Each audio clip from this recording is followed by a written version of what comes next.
إن الحمد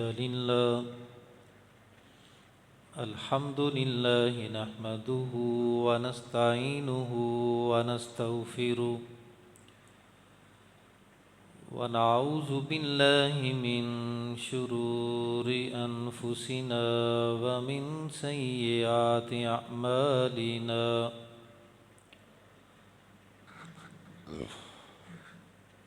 من يهده الله فلا مضل له ومن يضلله فلا هادي له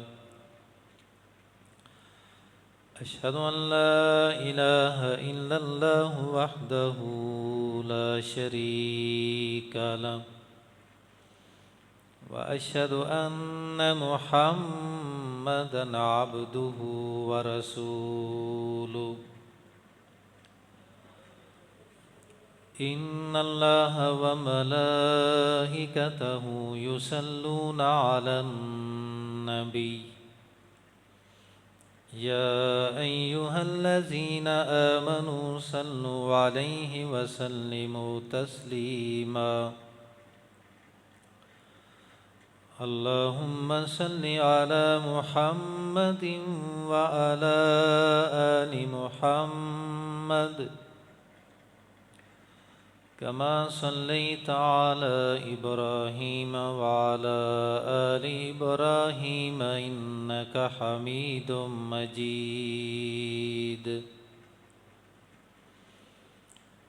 اللهم بارك على محمد وعلى آل محمد كما باركت على إبراهيم وعلى آل إبراهيم إنك حميد مجيد أما بعد فإن خير الحديث كتاب الله وخير الهدي هدي محمد صلى الله عليه وسلم وشر الأمور محدثاتها وكل محدثة بدعة وكل بدعة ضلالة وكل ضلالة في النار أما بعد فأعوذ بالله من الشيطان الرجيم بسم الله الرحمن الرحيم يا أيها الرسول بلغ ما أنزل إليك من ربك وإن لم تفعل فما بلغت رسالته والله يعصمك من الناس إن الله لا يهدي القوم الكافرين صدق الله مولانا العظيم وصدق رسوله النبي الكريم ونحن على ذلك لمن الشاهدين والشاكرين والحمد لله رب العالمين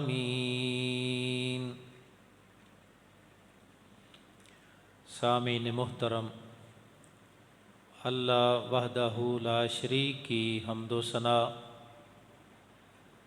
اور نبی رحمت امام کائنات رحمت کائنات امام المرسلین سید الاولین والآخرین خاتم النبیین رحمت للعالمین امام الانبیاء حضرت محمد رسول اللہ صلی اللہ علیہ آلہ و اصحابہ اجمعین کی ذات گرامی پر درود و سلام کے بعد سورۃ المائدہ کی ایک آیت مبارکہ آپ کے سامنے تلاوت کی ہے۔ اس آیت مبارکہ میں اللہ رب العالمین نے جناب رسول اللہ صلی اللہ علیہ وسلم کی رسالت کی ذمہ داری اور اس کے عوض آپ کی جان کی حفاظت کی ذمہ داری اس کو بیان فرمایا ہے۔ جہاں تک تعلق ہے رسالت کی ذمہ داری کا، تو جناب رسول اللہ صلی اللہ علیہ وسلم نے اس ذمہ داری کو دنیا سے جانے سے پہلے مکمل کیا اور ادا کیا۔ اللہ کا جو پیغام ملا وہ اللہ کے بندوں تک پہنچایا، اور اس پیغام کے پہنچانے میں مختلف لوگوں نے آپ کے ساتھ دشمنی کی،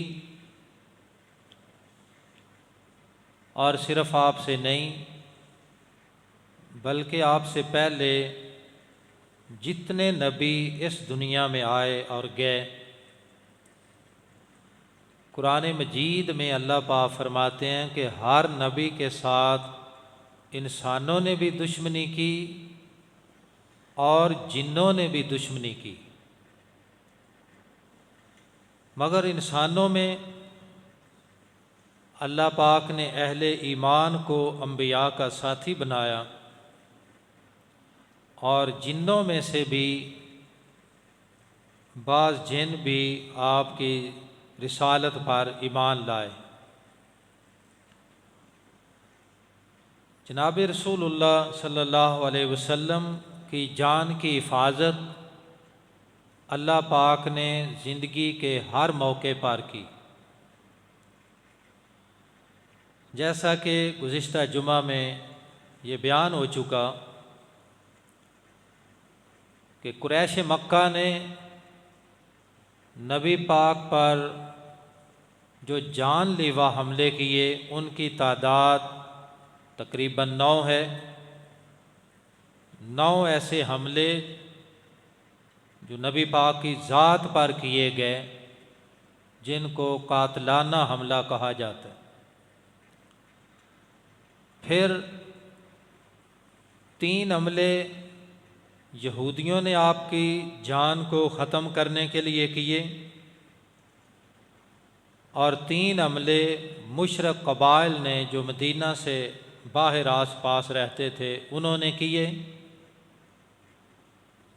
ایک حملہ منافقین نے،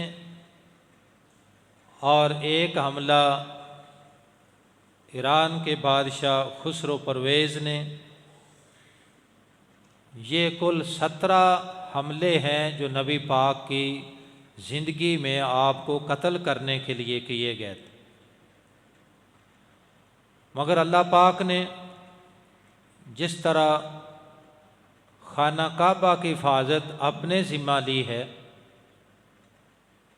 کہ اس اللہ کے گھر کو کوئی مٹا نہیں سکتا، قیامت تک یہ اللہ کا گھر رہے گا، جس طرح قرآن مجید کی حفاظت اللہ نے اپنے ذمہ لی ہے، کوئی بھی قرآن کا مخالف یا دشمن قرآن میں رد و بدل نہیں کر سکتا۔ اسی طرح رسول اللہ صلی اللہ علیہ وسلم کی جان کی حفاظت کی ذمہ داری اللہ نے خود اٹھا لی ہے، اور اللہ نے یہ ثابت کر کے دکھایا کہ جس کو اللہ پاک بچانا چاہے ساری دنیا اس کی دشمن بن جائے تو اس کو ختم نہیں کر سکتی، اور جس کو اللہ پاک ختم کرنا چاہے ساری کائنات مل کر بھی اس کو پھر بچا نہیں سکتی۔ یہ اختیار زندگی اور موت کا فقط اللہ کے پاس ہے۔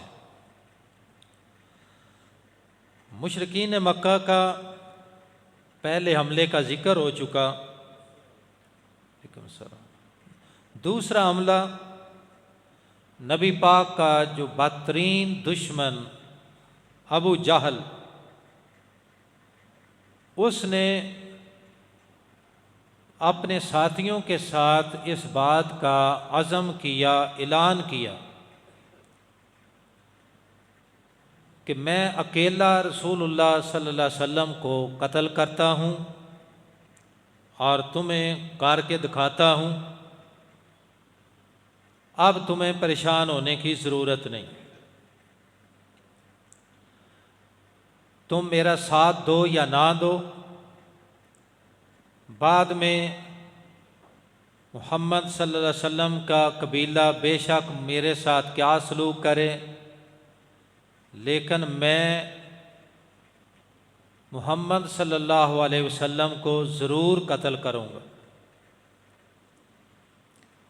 اور اس نیت کے ساتھ خانہ کعبہ میں آیا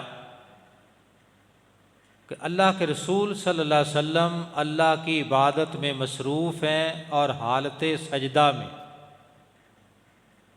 ابو جہل نے اپنے سار کے اوپر ایک بھاری پتھر اٹھایا ہوا، مکے کے سارے کافر جمع ہیں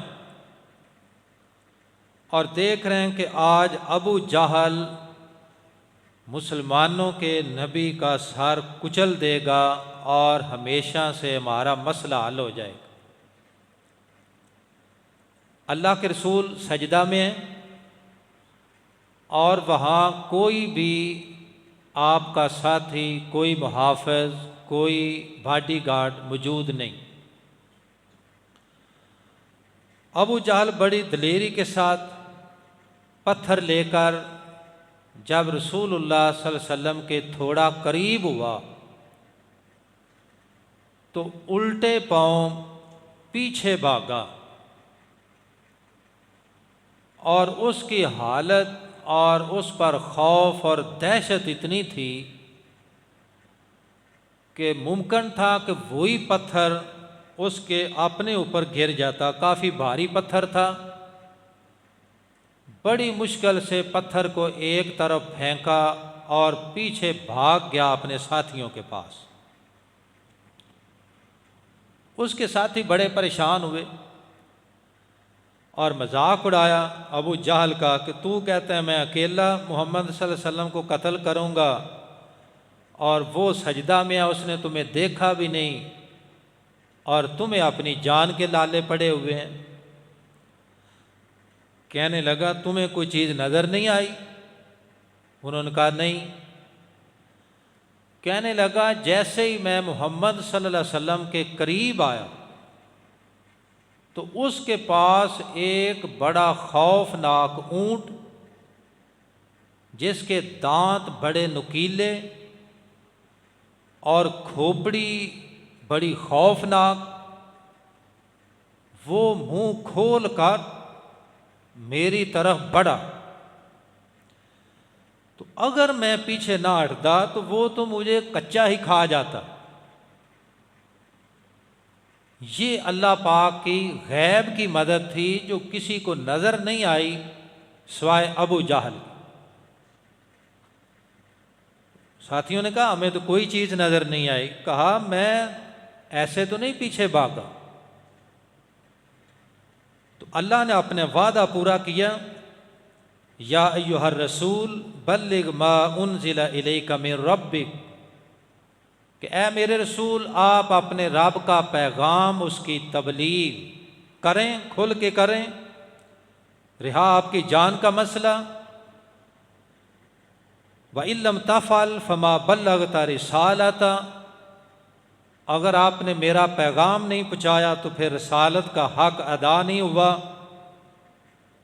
وَاللَّهُ يَعْصِمُكَ مِنَ النَّاسِ، اور اللہ آپ کو لوگوں کے حملوں سے بچا کر دکھائے گا۔ دکھایا اللہ پاک نے۔ اب کافر پھر اپنی پریشانی میں، پھر انہی مکے والوں کا دوسرا سردار جس کا نام تھا عقبہ بن ابی معیط، یہ وہ بدبخت ہے جس نے ایک دفعہ نبی پاک کے اوپر، جب آپ خانہ کعبہ میں حالت سجدہ میں تھے، تو ایک مرے ہوئے اونٹ کی اوجڑی اٹھا کر نبی پاک کے سر کے اوپر رکھی تھی۔ تو کسی نے سیدہ فاطمہ تو زہرا سے کہا کہ آپ کے والد صاحب تو سر سجدے میں ہے اور اوپر اوجڑی پڑی ہے۔ تو حضرت فاطمہ ابھی چھوٹی بچی تھی، جنہوں نے آ کر اس اوجڑی کو بڑی مشکل سے کھینچ کر اتارا تھا۔ یہی عقبہ بن ابی معیط اپنے ساتھیوں سے کہنے لگا کہ مجھے جب موقع ملا تو میں اکیلا محمد صلی اللہ علیہ وسلم کو قتل کر دوں، اور پھر ایک دن کوئی چادر یا کوئی رسا لے کر خانہ کعبہ میں آیا۔ نبی پاک تب بھی سجدہ میں تھے، اکثر آپ عبادت کے لیے اللہ کے گھر میں مصروف ہوتے تھے۔ تو اس نے سجدہ کے دوران ہی وہ چادر نبی پاک کے گلے میں ڈالی اور تیزی کے ساتھ اس کو بال چڑھانے لگا۔ نبی پاک بھی نہیں اٹھے اور اس نے اتنے بال چڑھا دیے کہ اب سانس لینا مشکل ہو گیا۔ تو عین اس موقع پر سیدنا ابو بکر صدیق رضی اللہ تعالی عنہ خانہ کعبہ میں پہنچے۔ بس اللہ نے ان کے دل میں بات ڈالی، وہاں پہنچایا اور آ کر دیکھا تو آپ نے آتے ہی اس کافر کو دھکا دے کر پیچھے کیا، نبی پاک کی گردن سے وہ چادر اتاری۔ مگر کافر جو باقی تماشا دیکھ رہے تھے وہ حضرت ابو بکر صدیق رضی اللہ تعالیٰ عنہ پر ٹوٹ پڑے۔ اتنا مارا کہ حضرت ابو بکر رضی اللہ عنہ بے ہوش ہو گئے۔ اپنی طرف سے انہوں نے ابو بکر صدیق رضی اللہ تعالیٰ عنہ کو شہید کر دیا، اور جب سمجھا کہ یہ مر چکا ہے تو چھوڑ کے چلے گئے۔ گھر والے آئے، جناب صدیق رضی اللہ تعالیٰ عنہ کو اٹھا کر لے گئے، اور گھر میں جا کر سارا دن بے ہوش رہے، تقریباً آدھی رات کے وقت ہوش میں آئے۔ تو جیسے ہی ہوش میں آئے اپنی والدہ محترمہ سے کہنے لگے کہ اللہ کے رسول صلی اللہ علیہ وسلم کس حال میں؟ تو والدہ نے بتایا کہ کافروں نے صرف آپ کو مارا ہے، رسول اللہ صلی اللہ علیہ وسلم کو انہوں نے کچھ نہیں کہا۔ کہنے لگے نہیں، مجھے ایسے تسلی نہیں ہوتی جب تک میں اللہ کے رسول کو اپنی آنکھوں سے دیکھ نہ لوں۔ اب گھر والے پریشان ہیں، تمہاری حالت ٹھیک نہیں ہے، سارا جسم زخمی ہے، لہولہان ہے، چلا جاتا نہیں، اللہ کے رسول پتہ نہیں کہاں ہے، ابھی کچھ دوائی لو، کچھ کھاؤ، اپنی حالت کو ٹھیک کرو۔ کہا نہیں، میری حالت ٹھیک ہے، میں نہ کچھ کھا سکتا ہوں نہ پی سکتا ہوں جب تک رسول اللہ صلی اللہ علیہ وسلم کو اپنی آنکھوں سے دیکھ نہ لوں۔ ایسے جانسار صحابی تھے آپ کے، اور ان میں سر فہرست آپ کے یہ ساتھی ابو بکر صدیق ہیں، جن کے بارے میں آپ نے فرمایا کہ ابو بکر میرا دنیا کا بھی ساتھی ہے، قبر کا بھی ساتھی ہے، قیامت کے دن حشر کا بھی ساتھی ہے، حوض کوثر پر بھی میرے ساتھ ہوگا، اور جنت میں داخل ہوتے ہوئے بھی ابو بکر سب سے پہلے میرے ساتھ ہوگا۔ تو خیر، گھر والوں کو ساتھ لیا، والدہ کو لیا، اور ایک اور خاتون جو غالباً حضرت عمر کی بہن تھی ان کو ساتھ لیا، اور ان کے سہارے رات کی سناٹے میں دار ارقم میں پہنچے۔ وہاں جا کر رسول اللہ صلی اللہ علیہ وسلم سے ملاقات ہوئی تو پھر تسلی ہوگی کہ اللہ کے رسول محفوظ ہیں، لہٰذا اب مجھے کوئی غم کوئی تکلیف نہیں ہے۔ تو اس موقع پر بھی اللہ پاک نے جناب رسول اللہ صلی اللہ علیہ وسلم کی حفاظت فرمائی، اور کافروں کا رخ اللہ کے رسول کے بجائے ابو بکر صدیق کی طرف ہوا۔ پھر مکہ کے کافر سارے مل کر ایک مکہ کا خوبصورت نوجوان جس کا نام تھا عمارہ، ولید کا بیٹا تھا، ولید بھی کافر، اس کا یہ بیٹا بھی کافر، بڑا نوجوان خوبصورت، اس لڑکے کو لے کر نبی پاک کے چچا ابو طالب کے پاس آئے، کہنے لگے دیکھو ہم چاہتے ہیں کہ ہمارا اور تمہارا جھگڑا ختم ہو جائے اور ہم ایک انصاف کی بات کرنے آئے۔ ابو طالب نے پوچھا کیا بات ہے؟ کہنے لگے آپ جانتے ہیں کہ آپ کے بھتیجے کی وجہ سے ہمارے گھر گھر میں دشمنی پڑ چکی ہے، آپ کا بھتیجا ہمارے معبودوں کو نہیں مانتا، وہ کہتا ہے معبود صرف اللہ ہے، ایک اللہ معبود برحق ہے، یہ جھگڑا ہے جو ختم نہیں ہو رہا۔ تو ہماری تجویز یہ ہے کہ اس جھگڑے کو ہم ختم کرنا چاہتے ہیں، آپ یہ ہمارا خوبصورت نوجوان لڑکا اس کو اپنا بیٹا بنا لیں۔ یہ آپ کا ہوا، منہ بولا بیٹا بنائیں، اور آپ کا جو بھتیجا محمد صلی اللہ علیہ وسلم آپ کی تعویل میں ہے اس کو ہمارے حوالے کر دیں۔ تو حضرت ابو طالب کہنے لگے کہ تم کیا کرو گے؟ کہنے لگے ہم پھر اس کو قتل کریں گے اور اس کے بدلے میں اپنا بیٹا تمہیں دے رہے ہیں۔ کہا میں کیا کروں؟ کہنے لگے تم اس کو اپنا بیٹا بناؤ، اس کی پرورش کرو، یہ تمہارا وارث ہوگا۔ تو ابو طالب نے کہا یہ انصاف نہیں، یہ ظلم کی بات کہ میں تمہارے بیٹے کو پالوں، پرورش کروں، جوان کروں، وارث بناؤں، زندہ رکھوں، اور تم میرے بھتیجے کو لے کر اس کو قتل کرو، یہ کیسی انصاف کی بات ہے؟ تو انہی مکے سرداروں میں سے ایک سردار تھا جس کا نام تھا متم کہنے لگا کہ ہم تو بڑی سیدھی سی بات آپ کے پاس لے کر آئے ہیں، لیکن آپ کبھی بھی ہماری بات کو نہیں مانتے، ہم بندے کے بارے میں بدلے میں ایک بندہ تمہیں دے رہے ہیں اور تم مانتے نہیں ہو۔ کہا یہ ظلم کا فیصلہ تو میں کبھی نہیں مانوں۔ متم ابو طالب کا دوست بھی تھا، کہا تم دوست ہو کر ایسی بات کرتے ہو، جاؤ جو چاہے کر لو، میں اپنے یتیم بھتیجے کا ساتھ دیتا رہوں گا جب تک میری جان میں جان ہے اور میرے جسم میں سانس ہے، تب تک میں اپنے بھتیجے کی مدد کرنے سے پیچھے نہیں ہٹوں۔ یہ متم جب رسول اللہ صلی اللہ علیہ وسلم مکے والوں سے مایوس ہو کر طائف گئے تھے تو طائف والوں نے بڑا بدتر سلوک کیا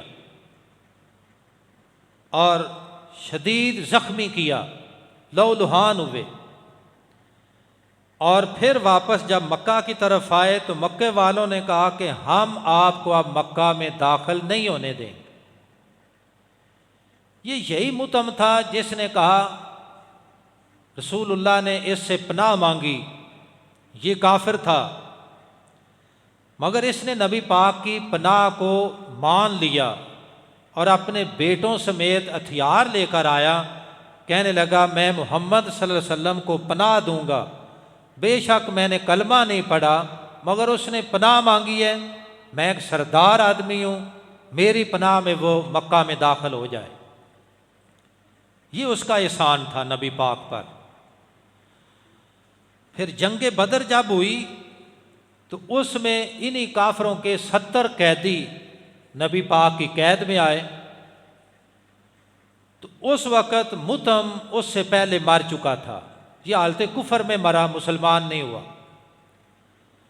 تو نبی پاک نے فرمایا کہ اگر آج مطعم زندہ ہوتا جس نے مجھے پناہ دی تھی طائف کے واپسی پر، اور وہ ان 70 قیدیوں کا مطالبہ کرتا تو میں اس کا مطالبہ مان کر سب کو فری میں چھوڑ دیتا، مگر مطعم تو مر چکا تھا۔ تو نبی پاک ہمیشہ آپ کے ساتھ جو بھی کوئی نیکی یا احسان کرتا تو اس کا بدلہ لازماً دیا کرتے تھے، اور اس کی وہ نیکی وہ احسان ہمیشہ یاد رکھتے، خواہ وہ کافر ہو یا مسلمان۔ اب ہر طرف سے ناکام ہونے کے بعد قریش مکہ نے آخری اور فیصلہ کن ایک میٹنگ کی دار الندوہ میں، ایک ان کا پارلیمنٹ ہاؤس تھا جس کا نام تھا دار الندوہ، وہاں پہنچے، تمام قبیلوں کے سردار پہنچے، اور یہ میٹنگ اس لحاظ سے بھی اہم تھی کہ اس میں باقاعدہ شیطان بھی ایک قبیلے کی سردار میں شامل ہوا انسانی شکل میں، ابلیس۔ اور ایجنڈا یہ تھا کہ محمد صلی اللہ علیہ وسلم کو راستے سے کیسے ہٹانا ہے، تجاویز ہر کوئی دے رہے۔ ایک نے کہا کہ محمد صلی اللہ علیہ وسلم کو ہمیشہ کے لیے جیل میں بند کر دیا جائے، اس کو قید میں ڈال دو۔ تو شیطان نے کہا کہ یہ کام نہ کرنا، اس کے ساتھی بڑے جانسار ہیں، وہ حملہ کر کے چھڑا کر لے جائیں۔ دوسرا مشورہ ہوا کہ اس کو ہمیشہ سے جلا وطن کر دیجئے، ملک بدر۔ ابلیس نے کہا یہ کام نہ کرنا، جہاں بھی جائے گا لوگوں کو اپنے ساتھ ملائے گا، پھر تم پہ حملہ آور ہو جائے گا، یہ کام نہ کرنا۔ پھر ابو جہل کھڑا ہوا، اس نے کہا یہاں جتنے سردار بیٹھے ہیں ہر سردار ایک ایک نوجوان جنگجو دے، اور وہ سارے مل کر رات کے وقت جب اللہ کے رسول پچھلی رات اپنے گھر سے نکل کر خانہ کعبہ جاتے تھے، اس وقت اچانک حملہ کر کے آپ کو قتل کر دیا جائے، سارے قبیلے اکٹھے ہوں گے، لہذا ہمارا کوئی بگاڑ نہیں سکے گا۔ ابو جہل نے یہ تجویز دی اور ابلیس شیطان نے اس کو پاس کیا کہ یہ زبردست مشورہ ہے، میں بھی اس حق میں ہوں۔ یہ تقریباً 11 قاتل اپنا ہتھیار تلوار جو بھی تھا لے کر انہوں نے رات کے وقت نبی پاک کے گھر کا محاصرہ کر لیا۔ اللہ پاک نے آسمانوں سے بذریعہ وحی نبی پاک کو ساری خبر پہنچائی، فرمایا آج کی رات آپ کی ہجرت کی رات، لہذا آپ ابو بکر صدیق رضی اللہ تعالی عنہ کو لے کر اب مکہ چھوڑ کر مدینہ کی طرف ہجرت کریں۔ یہ مشرکین مکہ کا آخری اور سر توڑ حملہ تھا نبی پاک کی ذات پر قاتلانہ، جس میں سارے شامل تھے۔ اللہ پاک فرماتے ہیں وَإِذْ يَمْكُرُ بِكَ الَّذِينَ كَفَرُوا لِيُثْبِتُوكَ أَوْ يَقْتُلُوكَ أَوْ يُخْرِجُوكَ، جب یہ کافر آپ کے بارے میں سازش کر رہے تھے کہ آپ کو جلا وطن کریں یا قید کریں یا پھر قتل کر دیں۔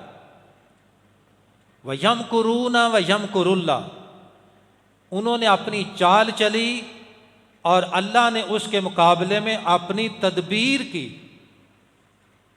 وَاللَّهُ خَيْرُ الْمَاكِرِينَ، اور فرمایا کہ اللہ تو بہترین تدبیر کرنے والا ہے۔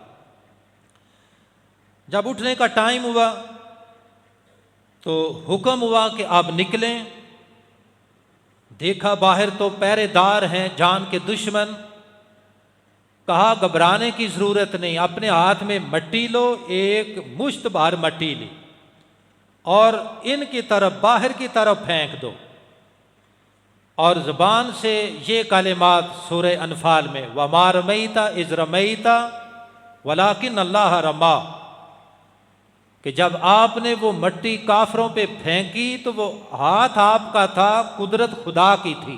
یہ نبی پاک کا معجزہ ہے کہ وہ ایک مٹھی مٹی سارے قاتلوں کی آنکھوں میں پڑی، آنکھیں ملنے لگے۔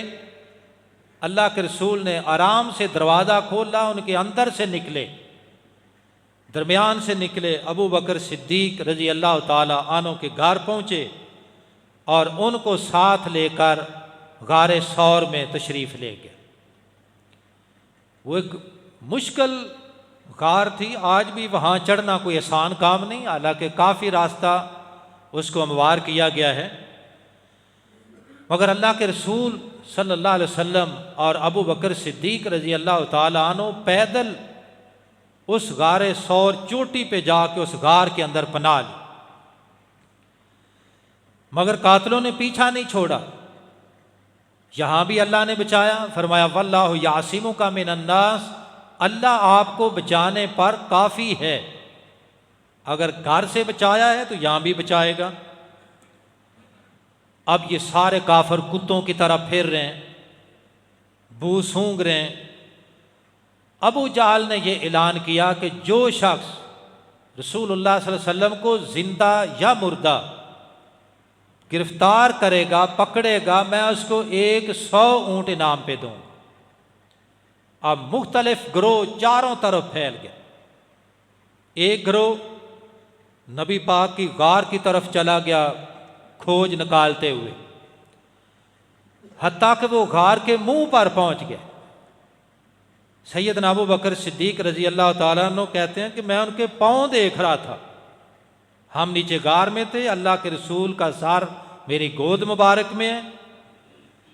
تو ابو بکر صدیق کہنے لگے اللہ کے رسول دشمن تمہارے سر پہ آ گئے، کیا بنے گا؟ آپ نے فرمایا اے ابو بکر لا تحزن، یہاں اللہ پاک فرماتے ہیں یقول لصاحبہ لا تحزن ان اللہ معنا، کہ جب نبی پاک اپنے ساتھی سے کہہ رہے تھے، اور ساتھی یہاں غار میں ابو بکر صدیق رضی اللہ تعالی، کیا کہہ رہے تھے؟ اے ابو بکر لا تحزن، غم نہ کرو، ان اللہ معنا، اللہ اب بھی ہمارے ساتھ۔ وہ کافر دائیں بائیں دیکھ دو کہ چلے گئے، وہاں سے انہیں کچھ سمجھ نہیں آئی کہ ہم غار کے منہ پر کھڑے ہیں اور جن کے لیے بھاگ رہے ہیں وہ اسی غار میں ہیں۔ اللہ نے ان کے ذہنوں پر، ان کی آنکھوں پر پردے ڈال دی، یہاں سے بھی بچایا۔ واللہ یعصمک من الناس، اللہ آپ کو لوگوں کے حملوں سے بچائے گا، بچا کر دکھائے گا۔ ابھی چند ہی واقعات بیان کر پایا ہوں تو جمعے کا ٹائم ختم ہوا جاتا ہے۔ مزید یہ ایک ایمان کو تازہ کرنے کی خاطر اور ایمان کو مضبوط بھی کرنے کی خاطر کہ ہم جس نبی کے امتی ہیں، ہم حق بات نہیں کہتے، خواہ ہمارے گھر میں غلط کام ہو، ہماری گلی میں ہو، محلے میں ہو، معاشرے میں ہو، جہاں بھی ہو، ہماری زبان بند رہتی ہے۔ کیوں؟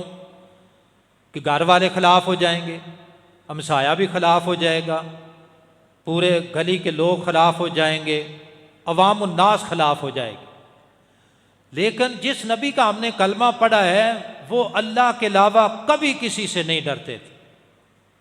بے شک اللہ نے آپ کی جان کی حفاظت لی تھی، مگر جسمانی تکلیف تو بڑی اور بڑی سنگین تکلیف مکے والوں نے بھی بچائی، طائف والوں نے اس سے بھی برا سلوک کیا، مگر جب تک زندہ رہے حق کی بات لوگوں کو کرتے رہے، کبھی نہیں سوچا کہ میرا کیا بنے گا، میرے ساتھیوں کا کیا بنے گا۔ اسلام ایک قربانیوں کا دین ہے، اور نبی پاک کی ساری سیرت اور آپ کے اصحاب کی ساری سیرت قربانیوں سے بھرپور ہے۔ آج بھی فلسطینی اسی کلمے کی بنیاد پر اپنی قربانیاں پیش کر رہے ہیں، مگر ہم ہیں جو اپنی عیش میں مست ہیں، پوری امت ان کو بھول چکے ہیں۔ آج بھی بیچارے وہ روزانہ شہید ہوتے ہیں۔ جرم کیا ہے؟ اللہ کے رسول کا کیا جرم تھا؟ اصحاب رسول کا کیا جرم تھا؟ اہل حق کا کیا جرم تھا؟ اور وہی جرم آج فلسطینیوں کا ہے۔ تو محترم بھائیوں، ایمان کو، اسلام کو اور اللہ کے اس قرآن کو، یہ اتنی قیمتی دولت ہے کہ ساری دنیا ایک طرف ہو جائے ہم اس کی قیمت ادا نہیں کر سکتے۔ لہذا جو لوگ چند ٹکوں کی خاطر ایمان کا سودا کر دیتے ہیں، ان کو اپنے ایمان کا جائزہ لینا چاہیے۔ ہمیں ہر موقع پر رسول اللہ صلی اللہ علیہ وسلم کی استقامت کو سامنے رکھنا چاہیے۔ وآخر دعوانا ان الحمد للہ رب العالمین۔